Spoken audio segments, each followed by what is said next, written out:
Hi friends, welcome to my channel. இப்போ வந்து நம்ம ஆரி ஒர்க்கில் வந்து ஒரு சின்ன ஒரு டிப்ஸ் வந்து பார்க்க போகிறோம். ஒரு பிகினருக்கு வந்து ஈஸியாக இருக்கும். ஸோ அது என்ன டிப்ஸ்னால், நம்ம பீட்ஸ் இந்த மாதிரி கொடுத்துட்டு, அதாவது இந்த பீட்ஸ் நம்ம கொடுத்துருப்போம் இல்லையா, இந்த மாடல்லாம் நீங்கள் பார்த்துருப்பீங்க. இதெல்லாம் நீங்கள் நெட்டில் பார்த்தீங்கன்னா அந்த டிசைன்ஸ் வரும். ஸோ இப்போ இந்த பீட்ஸ் கொடுக்கும்போது இது எப்படி உங்களுக்கெல்லாம் வந்து ஸ்டிச் பண்ணுறது, பீட்ஸுன்றது சுற்றி உங்களுக்கு அது தெரியணும். கண்டினியூவாக ஸ்டிச் பண்ணலாம். ஸோ இந்த கேப்புமே நீங்கள் ஒரு செயின் வந்து கொடுத்தீங்கன்னா போதும். அந்த கேப் உங்களுக்கு போதுமானதாக இருக்கும். இதுக்கு வந்து உங்களுக்கு மார்க்கிங் அவசியம் தேவைப்படாது. ஸோ இது எப்படி கொடுக்கணும் நிறைய பேருக்கு கன்ஃபியூஸாக இருக்கும். ஸோ நீட் ஃபினிஷிங்காகவும் இருக்கணும். ஸோ இந்த டிப்ஸை வந்து ஃபாலோ பண்ணிக்கோங்க. ஒரு செயின் போட்டால் போதும். அடுத்தது நம்ம இப்போ இந்த பீட்ஸ் வந்து கொடுக்க போகிறேன். ஸோ இப்போ பார்த்திங்கன்னா இந்த இடத்துட்டேருந்து ஸ்டிச் பண்ணுறது இது கண்டினியூவாக நம்ம கொண்டு போக போகிறோம். ஸோ இதுக்காக தான் உங்களுக்கு ஒரு சின்ன ஒரு டிப்ஸு.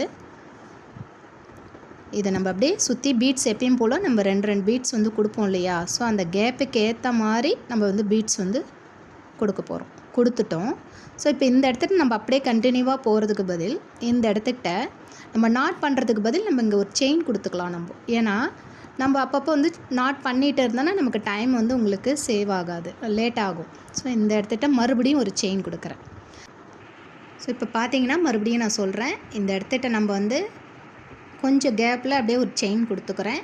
அதுக்கப்புறம் நம்ம இந்த சைடு பார்த்த மாதிரி ஒரு செயின் கொடுத்துக்கிட்டு நீங்கள் அதுக்கப்புறம் அப்படியே நீங்கள் கண்டினியூவாக நீங்கள் வந்து பீட்ஸ் வந்து கொண்டு போகலாம். ஸோ இது வந்து ஒரு சின்ன ஒரு டிப்ஸு தான். ஏன்னா நமக்கு வந்து அப்பப்போ வந்து என் நாட் வந்து பண்ண முடியாது. ஸோ டைம் உங்களுக்கு லேட் ஆகும். ஸோ மறுபடியும் இப்போ பாருங்கள் நல்லா வீடியோஸை.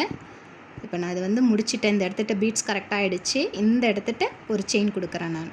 ஏன்னா அப்போ தான் நமக்கு அந்த லாக் விழுந்த மாதிரி ஆகிடும். ஸோ இந்த இடத்துல மறுபடியும் ஒரு செயின் கொடுத்து தான் அதுக்கப்புறம் பீட்ஸ் வந்து கொடுக்கணும். ஸோ இது உங்களுக்கு வந்து கண்டினியூவாக ஆகிறதுக்கு உங்களுக்கு ஒரு சின்ன ஒரு டிப்ஸ். இந்த வீடியோ உங்களுக்கு பிடிச்சிருந்துச்சின்னா லைக் பண்ணுங்கள். அண்ட் புதுசாக பார்த்துட்டிங்கன்னா சப்ஸ்கிரைப் பண்ணுங்கள். And thank you so much friends.